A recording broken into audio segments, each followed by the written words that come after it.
सवितर दुरितानि परासुव यद् भद्रं तन्नयासुव। ओम। अभी एक आध घंटा पहले जो बौद्धिक चर्चा हो रही थी उसमें मैंने एक शब्द कहा था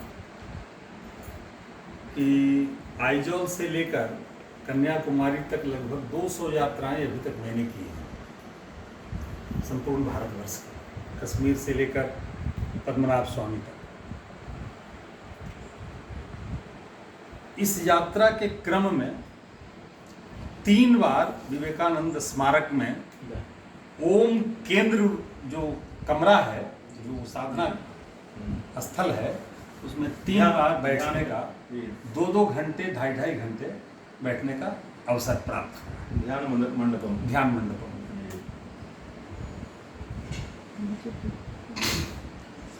इसमें तो एक पैसा संदेह नहीं, तो वहां चले जाने के बाद आने की इच्छा नहीं करते। पहली बार जीवन का मनुष्य के मेरा अनुभव और अध्ययन और आप लोगों की संगति, जीवन का एकमात्र लक्ष्य है ततः किम शंकराचार्य के शब्दों में करने के बाद ऐतरेय उपनिषद का वाक्य है, जीवस्य तत्व जिज्ञासा। जीव की जिज्ञासा क्या है, अंतिम जिज्ञासा क्या है। एक बात हम लोगों को समझ लेना चाहिए, सब हम लोग बुद्धिशील व्यक्ति हैं। जिज्ञासा का मतलब प्रश्न नहीं होता है, प्रश्न का उत्तर प्राप्त होता है, जिज्ञासा का समाधान प्राप्त होता है। उत्तर समाधान नहीं हो सकता है, उत्तर मिल जाए तो उससे समाधान हो जाएगा हमारी जिज्ञासा का, इसकी गारंटी। तो मनुष्य का लक्ष्य है जीवस्य तत्व जिज्ञासा। जीव की जिज्ञासा तत्व को जानने में है। तत्व क्या है? तत्व के बारे में कुछ शब्द गोसाई बाबा ने लिखा है। क्षितिजल पावक का पंच तत्व यह अधम शरीर। विज्ञान की दृष्टि से यह तत्व नहीं है, रसायन शास्त्र की दृष्टि से न भूमि तत्व है न वायु तत्व है, ये तत्व नहीं, ये मिश्रण है, ये है मिश्रण। तो फिर तत्व क्या है? तो जिनके प्रादुर्भाव अवसर पर आज गुरु पूर्णिमा मनाई जाती है, उस महापुरुष जिन्होंने वेद की व्याख्या की, उनका नाम है वैशंपायन। उनको लोग व्यास के नाम से जानते हैं। लगभग 17 पुराण लिखने के बाद उनको भी मानसिक शांति प्राप्त न हुई। तो उसी समय उनका आश्रम था सरस्वती नदी के पश्चिमी तट पर। वर्तमान काल में वो सोनीपत के आसपास में, वहां एक महापुरुष पहुंचे जिनको भगवान से सीधी वार्ता होती थी, ऐसा हमारा शास्त्र कहता है। नारद जी ने कहा कि तुमने बाकी सभी चीज का वर्णन तो कर दिया, दुनिया को दिया, सब कुछ दिया, आत्मनिवेदन तक कर दिया, परंतु भगवत तत्व की व्याख्या न की, उसका समाधान नहीं दिया। इसलिए मानसिक उद्वेलना आज भी है, मानसिक शांति वरिमा तक न पहुंची। क्या करें?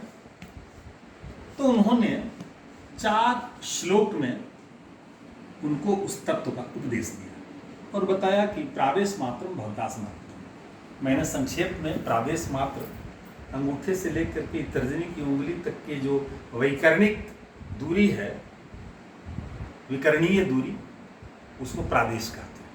मैंने संक्षेप में तुमको बता दिया है। ऐसे कहने से लगता है संक्षेप में बता दिया, इसका विस्तार करो। समाज को दो, संसार को दो।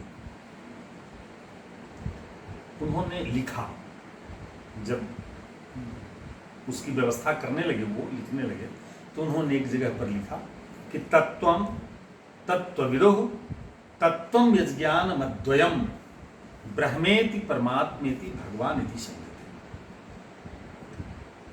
तत्ववेत्ता तत्व के बारे में ऐसा समाधान करते हैं कि जो ब्रह्म है वही परमात्मा है, वही भगवान।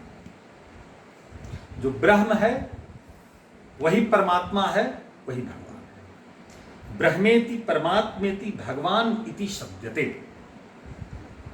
जिसको ब्रह्म कहते हैं उसी को परमात्मा कहते हैं, उसी को भगवान कहते हैं। व्याख्या इसकी उन्होंने की, सब संस्कृत बोलने की जरूरत नहीं है। ये श्लोक के प्रयोग व्यास, मैंने वहीं से तो उस पर शायद ध्यान ना, वहीं से आ रहा है। वहीं से वैशंपायन व्यास, वैशंपायन व्यास। उसका वैशंपायन नहीं, कृष्णद्वैपायन। वैशंपायन जरा सा गलती कर, यदि कहे होंगे कृष्णद्वैपायन उनका नाम था।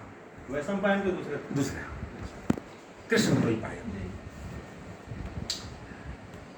अब उसकी उसकी व्याख्या उन्होंने की है। आगे सब संस्कृत कहना कोई आवश्यक नहीं है, उसकी व्याख्या उन्होंने की। मैं उसको संक्षेप में जरा सा 1 मिनट में रख देता हूँ। जा रहा हूँ वहीं, थोड़ी भूमिका बना रहा हूँ समझने समझाने के लिए। पानी में विद्युत है, परंतु हम उसको छूते हैं तो न करंट मारता है, और न उसमें प्लग लगाते हैं तो मिक्सर चलता है। न उसमें गुण है और न उसकी कोई आकृति है, न दृश्य है न अनुभवजन्य है, अनुभवगम्य है। पानी में जो विद्युत है वो निर्गुण निराकार अवस्था में है। यही अवस्था ब्रह्म की है, जो निर्गुण है, निराकार है। परंतु उसी पानी को, अथवा कोयले में बिजली है, उसी कोयला को जलाते हैं तो ताप विद्युत परियोजना खड़ी हो जाती है। उसी पानी को डायनमो पर गिराते हैं बहुत ऊंचे प्रपात से, तो पन बिजली उत्पादित होती है, और वो बिजली स्टोर की जाती है 132 kVA में, 1,36,000 वोल्ट वाले टावर वाले। अब उसमें विद्युत दिखाई तो दे नहीं रही है, उससे प्लग बिजली जलेगी भी नहीं, पर तुम विद्युत प्रवाहित हो रही है। कैसे समझते हैं? देख रहा है कि क्या आकृति नहीं है उसकी, उससे बल्ब नहीं चलेगा, उससे मिक्सर नहीं चलेगा, आपकी उपयोगिता का उसको कोई विषय नहीं है उसमें। परंतु उसकी 8 फीट के नजदीक जाइएगा तो आपको जला देगा, 8 फीट के भीतर जाइएगा तो जला देगा। इसका मतलब गुण है परंतु आकृति नहीं है, दृश्यमान नहीं है, अनुभवगम्य है, दृश्यमान नहीं है। यही अवस्था इस ब्रह्मांड में परमात्मा की है। सगुण निराकार, निर्गुण निराकार ब्रह्म, सगुण निराकार परमात्मा। और जब उसी विद्युत को 132 kVA को ट्रांसफॉर्म करके 440, 320, 220 वोल्ट में ले आते हैं तो मरकरी भी जलता है, पंखा भी चलता है, मिक्सर भी चलता है, छूने से करंट भी मारता है, अनुभवगम्य भी है और दृश्यमान। इसको कहते हैं सगुण साकार स्वरूप। जब वही परमात्मा अवतार लेकर के आता है इस पृथ्वी पर दुख भंजन करने के लिए भक्तों का, सज्जनों का, भक्तों का केवल नहीं, सज्जनों का, सज्जनखल ब्राता, गोसाई बाबा ने शब्द का प्रयोग किया, सज्जनानंदम शिव के लिए। तो जब वही आता है अवतार लेकर के तो उसको भगवान कहते हैं, जो सगुण भी है, साकार भी है। इसका अर्थ यह हुआ कि जो निर्गुण निराकार की अवस्था में है वही किसी कार्य की दृष्टि से अथवा इस संस्कृति में सुधारवादी विनियमों के संचरण की दृष्टि से जब आता है तो परमात्मा होता है, और संपूर्ण संस्कारित रूप में आता है तो वही भगवान होता है। हम उसको जिस रूप में मान लें। भगवत्ता की प्रत्येक स्थिति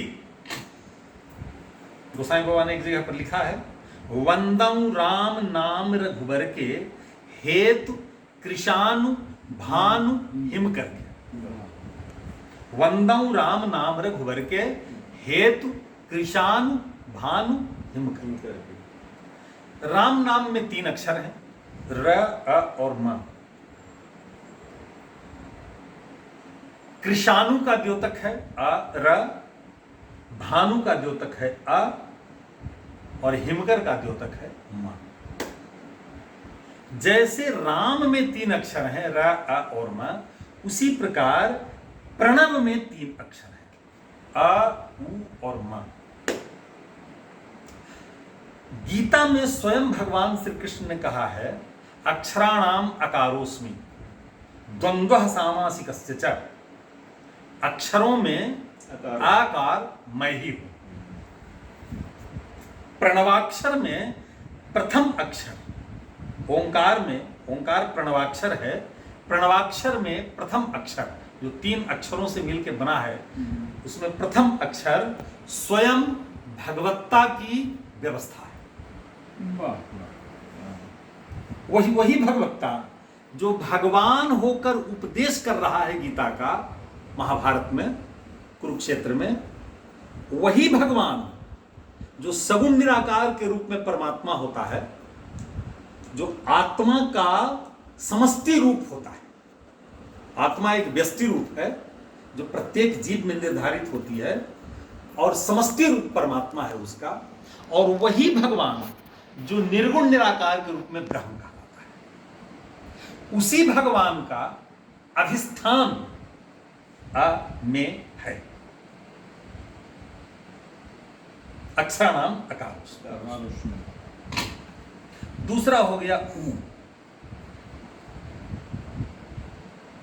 स्पष्ट है?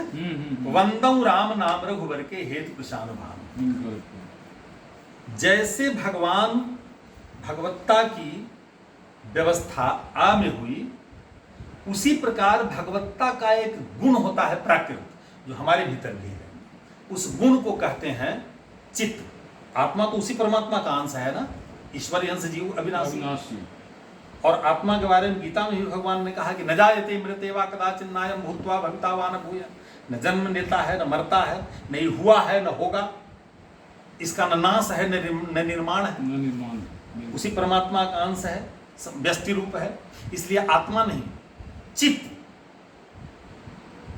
जो भगवान का चैतन्य, भगवत्ता की चैतन्य व्यवस्था है, वो है चित्त। ये भगवत्ता का उकार रूप है। और म हिमकर वही है, वहीं से आया, जो निश्चित रूप से प्रत्येक के लिए, जीव के लिए मानसिक रूप से शीतलता प्रदान करता है। कैसे? जरा सा इसको अनुभव करें। जैसे 5 तत्व मिलते हैं और शरीर का निर्माण होता है, केवल मानव का, हाथी का भी, कीड़े का भी। जैसे हाइड्रोजन और ऑक्सीजन निर्धारित मात्रा में मिलकर के जल बनाते हैं और दूसरे निर्धारण की अवस्था में हाइड्रोक्साइड बनाते हैं, तीसरे अवस्था में कितना हाइड्रोजन कितना ऑक्सीजन रहेगा तो एल्डिहाइड बनाते हैं रसायन शास्त्र की दृष्टि से। उसी प्रकार कितनी मात्रा में क्षिति, जल, पावक, गगन, समीर प्राप्त होंगे तो मानव शरीर बनेगा, और कितनी मात्रा में रहेगा तो हाथी का शरीर बनेगा। निर्धारित मात्राएं भगवत्ता के यहाँ हैं। तो ये जैसे स्थूल शरीर बन जाता है, 3 व्यवस्थाएं मानव के लिए निर्धारण है।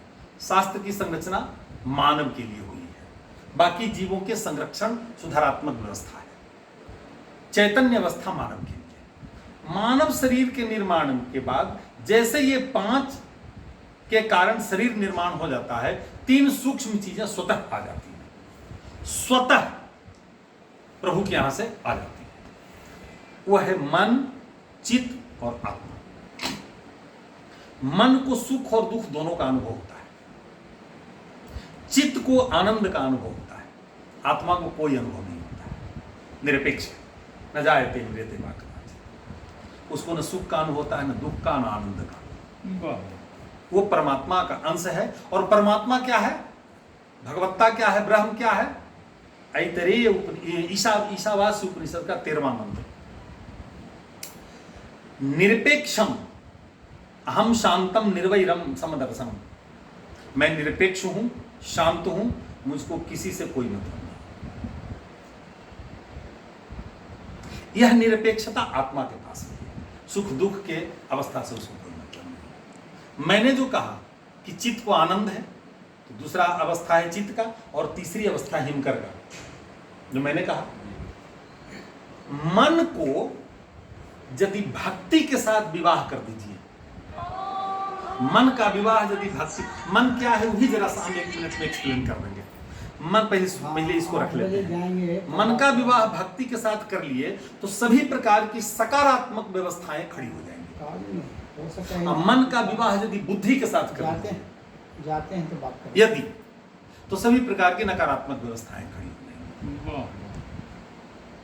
गया से चले हैं, कहां पहुंचे ली सब? तो चाकन पार करी थी, गया से चले हैं।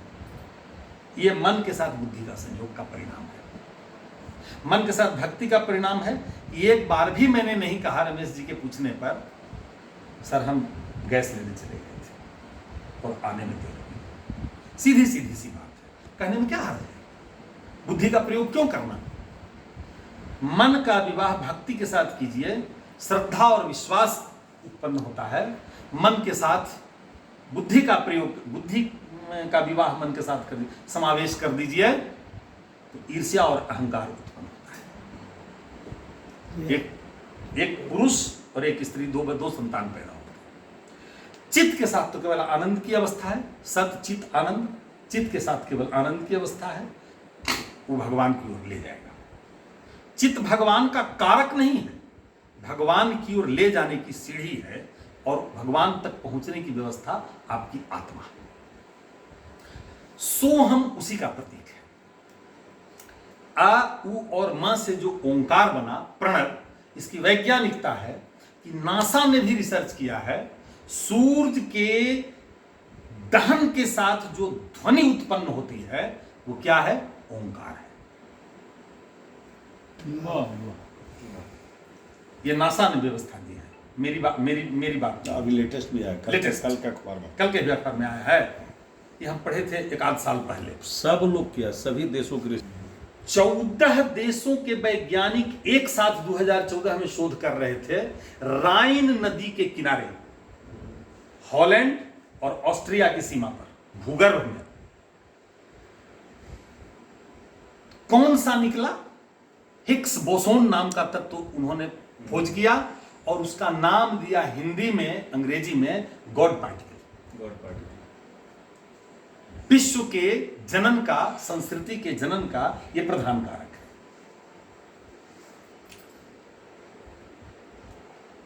यह ओंकार 3 प्रकार की व्यवस्था खड़ा करता है आपके जीवन में, मानव के जीवन में। एक बात कहते चलो जरा सा, इच्छा है मुझे कहने की। मैंने कहा मन क्या है? मन और चित्त में क्या अंतर है? हमारे पास मस्तिष्क, मन, इन दोनों की व्यवस्था है। सोचने का काम, चिंतन करने का काम मस्तिष्क का है, वो न्यायाधीश है। मन एग्जीक्यूटिव बॉडी है। राज्यपाल के द्वारा दिए गए निर्णय अथवा हाईकोर्ट के चीफ जस्टिस के द्वारा दिया गया निर्णय एग्जीक्यूट कौन करेगा? वो मन है, एग्जीक्यूटिव बॉडी। हम उसको कलेक्टर कह सकते हैं अथवा चीफ सेक्रेटरी कह सकते हैं। ये मन है। कैसे? कोई भी फॉरेन पार्टिकल आपके शरीर के भीतर जाता है, ज्ञान इंद्रियों से टच करता है। शब्द कान को टच करता है, फूल आंख को टच करता है, सुई, इंजेक्शन त्वचा को टच करता है, भोजन जीभ के अग्रभाग को टच करता है। कोई भी फॉरेन पार्टिकल जो शरीर में नहीं है, बाहर से शरीर को भेज रहे हैं, चाहे वो स्थूल हो अथवा सूक्ष्म हो, वो ज्ञान इंद्रियों को स्पर्श करता है। ज्ञान इंद्रियां उसके स्पर्शाघात से जो संवेदना उत्पन्न होती है, उसको मन तक पहुंचाता है। ज्ञान इंद्रियां उसकी सूचना। करेला तीखा है, सुई चुह रहा है, इस बात को ज्ञान इंद्रियां मन तक पहुंचाती है। मन उसको मस्तिष्क के पास भेजता है, इसको ग्रहण किया जाए कि न किया जाए। करेला खाना चाहिए, तीखा है, खाना चाहिए। आंवला कसैंधा है, खाना चाहिए, स्वास्थ्यवर्धक है। निर्णय दिया मस्तिष्क ने, एक्सक्यूट कौन करेगा? मन ने ज्ञान इंद्रियों को कहा कि स्वीकार करो, यह शरीर के लिए लाभदायक है। उसको तुरंत जीव स्वीकार कर लेता है। यदि कहा कि नहीं स्वीकार करो, यह तुम्हारे लायक नहीं है, तुरंत थू थू कर देता है।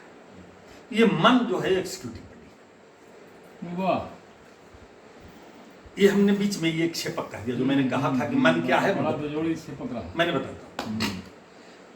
हमारा लक्ष्य है कि जीवन से तत्व जिज्ञासा से हमने प्रारंभ किया अपने शब्दों को।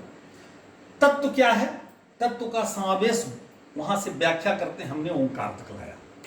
ये ओंकार के बिना प्रत्येक भगवत्ता की व्यवस्था अधूरी है। कैसे? सत्य रूप है आत्मा का, परमात्मा की परिभाषा। बिना सत्य के प्रकृति कहां है, कहां भाव या भाषा। शब्द सत्य एक अव्यक्त अलौकिक अकथनीय अनुभव है। शिव जिसको हम कहते हैं वह बिना सत्य के शव है। सब है।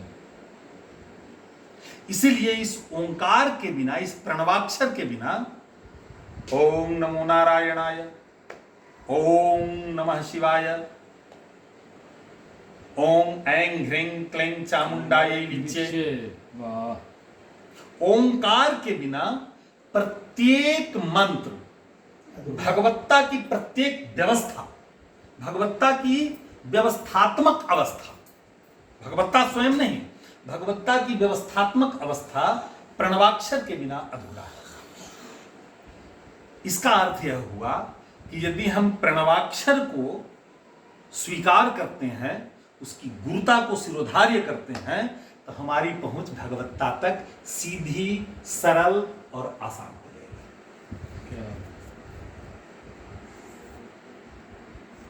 मेरी ओंकार के लिए मेरी बुद्धि से, ज्ञान से सांस्कृतिक व्याख्या ओंकार के लिए। हम गुरु पूर्णिमा को आज ये क्यों मनाते हैं? जैसे बैठा वैसे हमारे प्रचारक जी ने कहा कि गुरु स्तवन पढ़ेंगे, तो अखंड, यहीं से शुरू किया, अखंड मंडलाकारम व्याप्तम येन चराचरम तत्पदम दर्शितम येन तस्मै श्री गुरवे। और इतना कहने के तुरंत बाद कहा कि गुरु ब्रह्मा गुरु विष्णु गुरुदेवो महेश्वर। यदि हम ब्रह्मा विष्णु महेश को मानते हैं, यदि इनमें से किसी को मानते हैं, तो वो गुरु ही हैं। और व्यास जी ने भी यह बात लिखी है कि नारायणाखिल गुरु भगवान नमस्ते। हमारे गुरु कौन? अमुक। उनके गुरु कौन? वो। उनके गुरु कौन? उनके गुरु कौन? उनके गुरु कौन?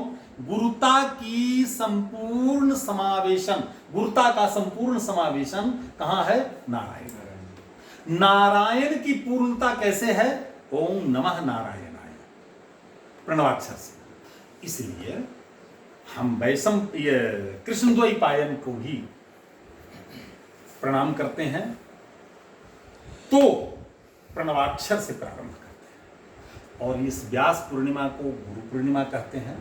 अपना संपूर्ण समर्पण गुरु की गुरुता में स्थापित करते हैं, और गुरु की गुरुता का कुछ भी अंश हमको प्राप्त हो जाए, उससे हमारा जीवन धन्य हो जाएगा। इस कामना के साथ हम इस गुरु पूर्णिमा को मनाते हैं। विवेकानंद केंद्र इस प्रणवाक्षर को गुरु मानता है, जैसे संघ ध्वज को, भगवा ध्वज को गुरु मानता है। इसके दो कारण हैं। एक तो भगवत्ता की पूर्णता, साधना की पराकाष्ठा, साधना की परिणति भगवत प्राप्ति में है, तत्व जिज्ञासा में है। तो उस भगवत्ता की संपूर्णता, भगवत्ता की अवस्था की संपूर्णता ओंकार प्रणव से है, एक तो यह कि ओंकार को हमने विवेकानंद केंद्र में गुरु माना, एक कारण। दूसरा कारण, कोई भी व्यक्ति परफेक्ट नहीं है इस बात से कि उसमें कभी बुद्धि का समावेश हो जाए तो अहंकार हो सकता है। इसीलिए वर्जना है कि व्यक्ति को गुरु न माना जाए। व्यक्ति की संपूर्ण आध्यात्मिक अवस्था जहां उसकी परिणति हुई है उस प्रणवाक्षर को गुरु मानता है विवेकानंद केंद्र। यह स्तुत्य है और इसीलिए हम सभी लोग इसको गुरु मानते हैं, माने और साधना की व्यवस्था इसमें करें। आज इतना ही। जय हिंद, जय भारत।